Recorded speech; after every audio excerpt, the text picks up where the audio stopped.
Hi நண்பா, நம்ம Swiggy Zomato ஓட்டிகிட்டு இருக்கிறோம். அதில் கேஷ் ஆன் டெலிவரி நிறையா வருது. எல்லாருமே ஃபயராக ஓட்டி அந்த அன்னைக்கு இன்சென்டிவ் வாங்கணும்னு நினச்சி எல்லாருமே ஃபயராக ஓடுவீங்க. ஆனால் எல்லாருமே பண்ணுற ஒரே மிஸ்டேக் என்ன தெரியுங்களா? கேஷ் ஆன் டெலிவரி வாங்கும்போது நம்ம அதிபுத்திசாலிக நோட்டை மடிச்சு கொடுப்பானுங்க. இந்த 10 ரூபா கிழிஞ்ச நோட்டை கொடுத்து நான் ஏமாற்றிட்டேன், ஒரு கஸ்டமர் டெலிவரி பாய் ஏமாற்றிட்டேன் அப்படி பெருசாக சாதிச்சிட்ட மாதிரி ஃபீல் பண்ணுவானுங்க. உனக்கே மனசாட்சின்னு ஒன்று வேண்டாமா? 10 ரூபா 20 ரூபாய்க்கு தான் ஓடிட்டு இருக்கிறோம்.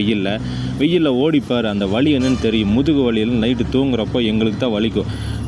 நாங்கள் என்ன எக்ஸ்ட்ராவாக டிப்ஸ் கேட்குறோம்? கேஷ் ஆன் டெலிவரி நீ போட்ட பணத்துக்கு கிழியாத நோட்டை கொடு. எங்களுக்கு என்ன பேங்க்குக்கு போய் மாற்றணும்னு தலையெழுத்தா? மனசாட்சின்னு ஒன்று வேண்டாமா? சாப்பாடு தான் சாப்பிட்றியான்னு மாதிரி கேட்க தோணும், ஆனால் நான் அப்படி கேட்க மாட்டேன். ஸோ தயவு செஞ்சு டெலிவரி பாய்ஸ் எல்லாருக்கிட்டையும் ஒரு ரெக்வஸ்ட் கேட்டுக்கிறேன். கேஷ் ஆன் டெலிவரி வந்துச்சுன்னா தயவு செஞ்சு அமௌண்ட்டை மடித்து கொடுப்பானுங்க அதிபுத்திசாலிக. அது யாராக இருந்தாலும் சரி, சிறுசுலேருந்து பெருசு வரைக்கும் நோட்டை நல்லா பார்த்து வாங்குங்க. சில பேர் பொம்மை நோட்டை கூட கொடுத்துருவானுங்க.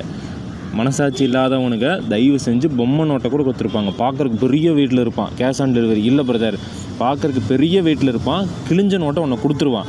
என்ன காரணம் சொல்லுவோம் தெரியுங்களா? இப்போ நம்ம கண்டுபிடிச்சிருவோம். பணமே இல்லை பிரதர், நாங்களே ஏழைப்பாள மாதிரியே பேசுவோம், ஆனால் பெரிய வீடு பங்களா வீடு மாதிரி இருக்கும், ஐஃபோன் அப்பா கையில் வச்சுருப்பாப்புல.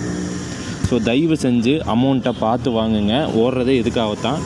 தயவு செஞ்சு உங்களை ரெக்வஸ்ட்டாக கெஞ்சி கேட்டுக்கிற, அமௌண்ட்டை பார்த்து வாங்குங்க. இது இன்னமும் நடந்துட்டு தான் இருக்குது.